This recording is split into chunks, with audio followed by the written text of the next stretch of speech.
Wait, one more. Go on. What about the AFL? Oh, yeah, we haven't even touched and on the that. sponsorships there with Or mate and Gill. going to now Tab. Yeah. If you don't know, Gillon McLachlan was the CEO of AFL. Yeah. Yeah, CEO, director, whatever, CEO. So, yeah. Has now gone and become the CEO of TABCorp. Correct. And prior to that, he was responsible for a lot of the Sportsbet agreements and advertising. Well, he bought Billboards around- Sportsbet to the AFL, yeah. Correct. And I guess, do you reckon people actually see that and realize that now that's been created by Gill and we have same game multi advertised by Nathan Brown and we have billboards around the venues? That's more of a Bet365 thing, which I'm not sure he was responsible for, but it was part of it, allowing it.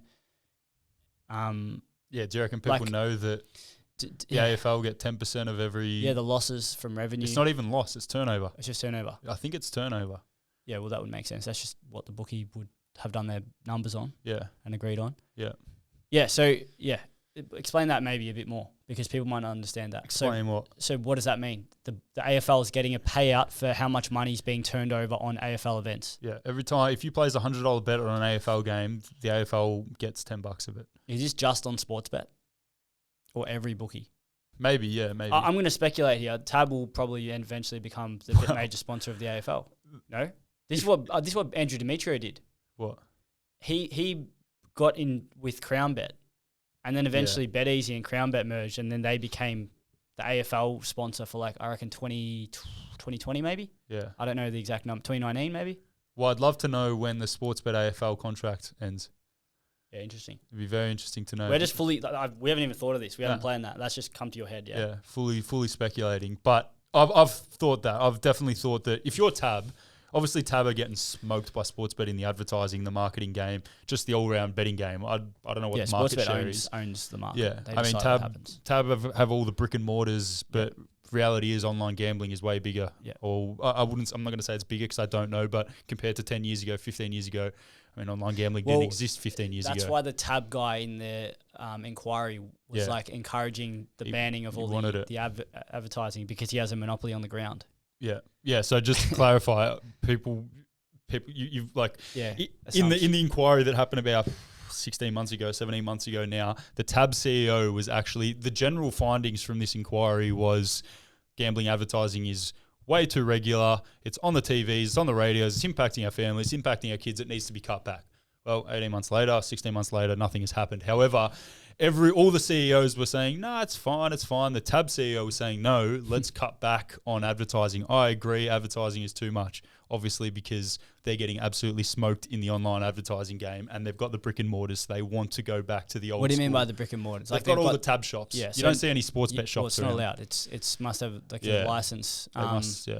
I think Ladbroke started that QR code thing.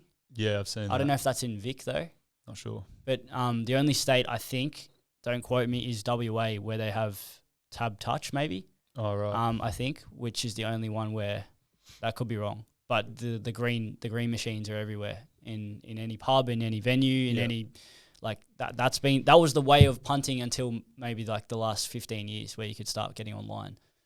And of course, like you said, the online game has taken over. So the only people you see in a Tab now are the old fellas, the old Greeks or punting on the horses and walk past them. I honestly sometimes walk past and I just want to walk in there and be I want to help you, but it's just so hard. I just don't understand why they do it. Why would you not bet on an app with promotions, to be honest? Well, because they're still using cash. I know, but do they not realise how much more profitable they'll be, or how less quickly they'll lose their money if they're getting bonus bets back? Do they just not? Are you being sarcastic? No, I'm being fully genuine. If you're a punter and you've got $10,000, you're going to lose it less. You're going to lose it faster if you're not getting promos, but maybe you're not. Maybe this is the beauty you got to go to the of Tab promos. though to bet, and if you got to go to the Tab to bet, most likely a lot of them wouldn't be doing it every day unless they're fully fucked.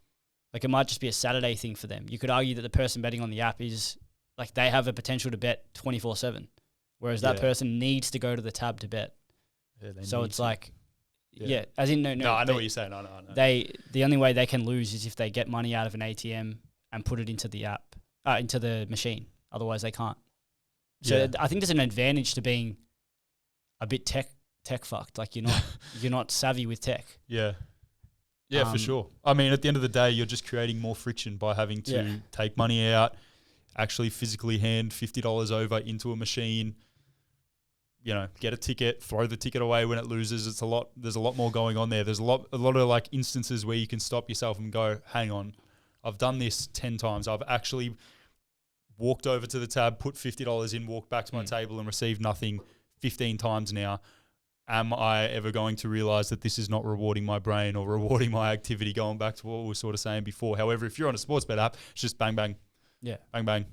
Bang, bang. Just keep hitting it on. And it's a lot harder for you to actually like be self-aware enough to realize what the fuck am I actually doing and why am I continuing to do this? Well, you can even turn like the submit button off. So like a one-click submit rather than do you want to submit, do you agree? Yeah. It's kind of like your bang, gone, on.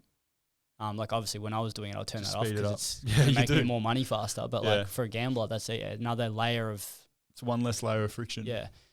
So there you have it, a small snippet from our podcast where we talk about how the bookies trick you and manipulate you to bet the way that they want you to bet. To watch the full episode, just click here and it'll take you right there.